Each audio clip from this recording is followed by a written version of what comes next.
Good evening, Mr. and Mrs. West Santa Clara, and everyone who cares about what's happening in Santa Clara. This is the West Side Story. I'm your host, John Casey.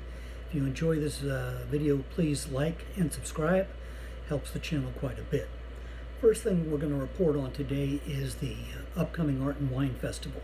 It's this coming weekend. It's at Central Park over on Kylie. It's a lot of fun. You got local wineries selling wines, and you've always got some people selling beer, and there's usually some little rides.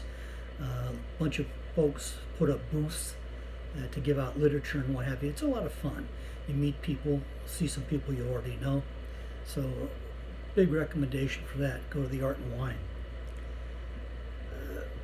And in previous messages I've talked about the city council member who represents this area, Mr. Kevin Park. The Santa Clara Online has recently found a police report that says that he was questioned in a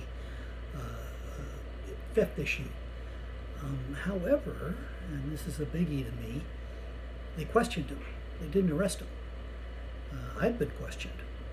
That doesn't make me a bad person, and I'm sure many of you have also. But it seems to be being dredged up at the moment. And the city's not being real good about getting out the police reports. I'm a little frustrated at their slowness.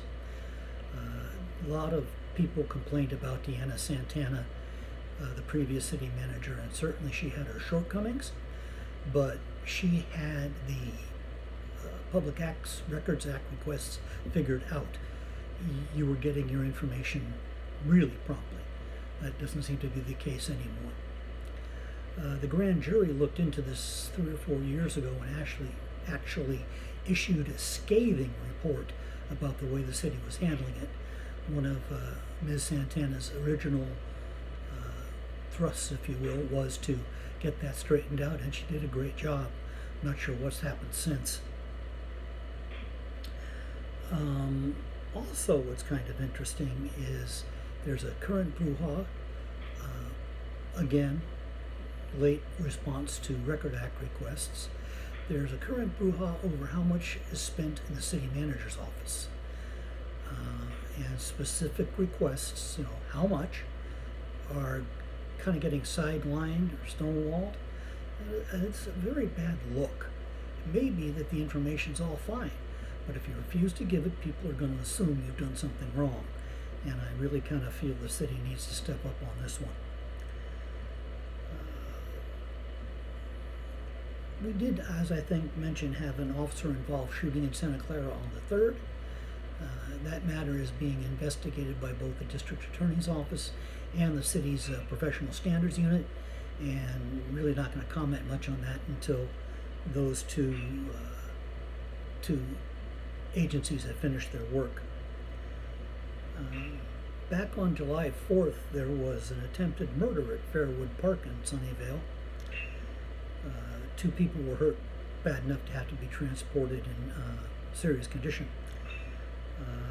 This past week, the Sunnyvale Department of Public Safety arrested the 2 assailants, and one was a Santa Clara resident, one was a Sunnyvale resident, and they have pretty good information. I think this is going to go to court soon. Interesting thing, the city of Santa Clara for many, many years had a police station, and that was it. Well, when Levi Stadium was built, back up a step, when the Rivermark complex was developed, the decision was made to put a substation out there, and they did. A nice building. Fits right into the architecture of the shopping center it's in. Then subsequently, when the Levi Stadium was built, the city also put a substation in there to be used primarily during events if someone can't behave themselves. Well, recently the Northside substation, the one over in Rivermark, was shut down for repairs and refurbishment. I'm happy to report that's done, and they're back in business. Looking at the Santa Clara police report, on the 7th we had an arrest for failure to appear on both misdemeanor and felony charges. That was at El Camino in Flora Vista. Also on the 7th, we had arrests for multiple charges, some including abusing people physically and minors. It was over at the Wingstop on the El Camino. And then on the 6th, we had an arrest at the Bella Vista. That's the motel that the county took over on the El Camino. And that was a drug situation. That's it for this week. Thank you for tuning in. And again, if you get a chance, get over to the Art and Wine. It's a lot of fun. Thanks. See you next week.